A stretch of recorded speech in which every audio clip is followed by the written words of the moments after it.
Hi friends, ಎಲ್ಲರಿಗೂ ನಮಸ್ಕಾರ. Welcome to Aishwarya lunch box. ನಾನಿವತ್ತು ನಿಮಗೆ ಕ್ಯಾಪ್ಸಿಕಮಲ್ಲಿ ಕ್ವಿಕ್ಕಾಗಿ ರೆಡಿ ಮಾಡ್ಕೋಬೋದಂತಹ ರೈಸ್ ರೆಸಿಪಿನ ತೋರಿಸ್ತಾ ಇದ್ದೀನಿ. ಈ spicy capsicum rice morning tiffin ಬಾಕ್ಸ್ಗೆ ಇಲ್ಲ ಮಧ್ಯಾಹ್ನ ಲಂಚ್ ಬಾಕ್ಸ್ಗೆ ತುಂಬಾ ಟೇಸ್ಟಿಯಾಗಿರುತ್ತೆ. ರೈಸ್ ರೆಡಿ ಇದ್ದರೆ ಸಾಕು, 10 ಮಿನಿಟ್ಸಲ್ಲೆಲ್ಲ ಈ ರೆಸಿಪಿನ ಪ್ರಿಪೇರ್ ಮಾಡ್ಕೋಬೋದು. ಹಾಗಿದ್ರೆ ಈ ಸ್ಪೈಸಿ ಕ್ಯಾಪ್ಸಿಕಮ್ ರೈಸ್ ಮಾಡೋದು ಹೇಗೆ ಅಂತ ನೋಡೋಣ. ಫಸ್ಟ್ ಒಂದು ಪಾತ್ರೆ ಬಿಸಿ ಮಾಡಿಕೊಂಡು, ಪಾತ್ರೆ ಬಿಸಿ ಆದಮೇಲೆ ಇದಕ್ಕೊಂದು 5-6 ಟೇಬಲ್ ಸ್ಪೂನ್ ಎಣ್ಣೆ ಹಾಕ್ತಾಯಿದ್ದೀನಿ. ಎಣ್ಣೆ ಬಿಸಿ ಆಗಿದೆ, ಇದಕ್ಕೆ ಒಂದು 3-4 ಒಣಮೆಣ್ಸಿಕಾಯಿ ಹಾಕ್ತಾಯಿದ್ದೀನಿ. ನಂತರ ಅರ್ಧ ಟೇಬಲ್ ಸ್ಪೂನ್ ಸಾಸಿವೆ, ಅರ್ಧ ಟೇಬಲ್ ಸ್ಪೂನ್ ಜೀರಿಗೆ, ಇವೆರಡೂ ಹಾಕಿ ಸ್ವಲ್ಪ ಸಿಡಿಯೋವರೆಗೂ ತಿರುಗಿಸ್ಕೋಬೇಕು. ಸಿಡ್ದಿದ್ದಾದಮೇಲೆ ನಾನು ಒಂದು ಮೀಡಿಯಮ್ ಸೈಜ್ ಈರುಳ್ಳಿನ ಚಿಕ್ಕದಾಗೆ ಕಟ್ ಮಾಡಿ ಹಾಕ್ಕೊತಿದ್ದೀನಿ. ಈರುಳ್ಳಿನ ಸ್ವಲ್ಪ ಲೈಟ್ ಬ್ರೌನ್ ಕಲರ್ ಬರೋವರೆಗೂ ಎಣ್ಣೆಯಲ್ಲಿ ಫ್ರೈ ಮಾಡ್ಕೋಬೇಕು. ನೋಡಿ, ಈರುಳ್ಳಿ ಇಷ್ಟು ಫ್ರೈ ಆದರೆ ಸಾಕು. ಇವಾಗ 1 ಟೇಬಲ್ ಸ್ಪೂನ್ ಆಗುವಷ್ಟು ಶುಂಠಿ ಬೆಳ್ಳುಳ್ಳಿ ಪೇಸ್ಟ್ನ ತೊಗೊಂಡಿದ್ದೆ, ಅದನ್ನು ಹಾಕ್ತಾಯಿದ್ದೀನಿ.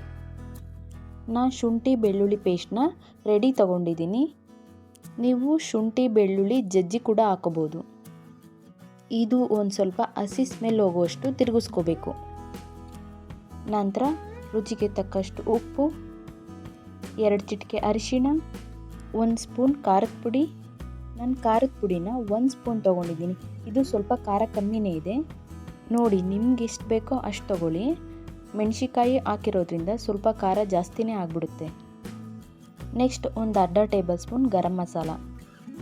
ಇಷ್ಟನ್ನು ಎಣ್ಣೆಯಲ್ಲಿ ಒಂದು 10 ಸೆಕೆಂಡ್ಸ್ ಫ್ರೈ ಮಾಡ್ಕೋಬೇಕು.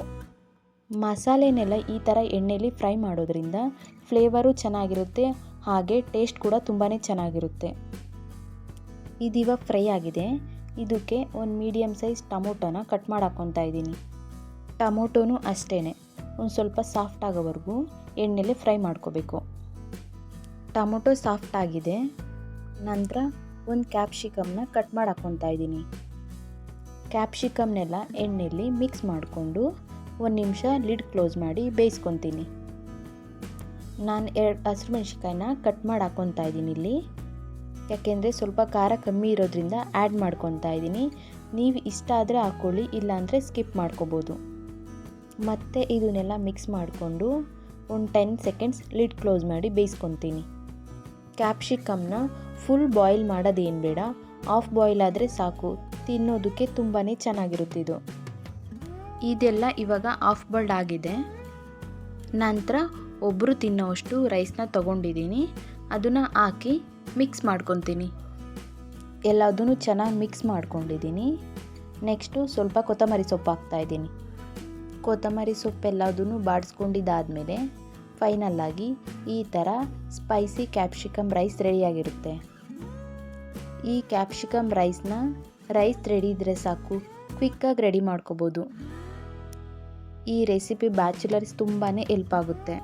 ಹಾಗಿದ್ರೆ ಈ ಸ್ಪೈಸಿ ಕ್ಯಾಪ್ಸಿಕಮ್ ರೈಸ್ನ ನಿಮ್ಮ ಮನೇಲೂ ಟ್ರೈ ಮಾಡಿ, ಟೇಸ್ಟ್ ಮಾಡಿ.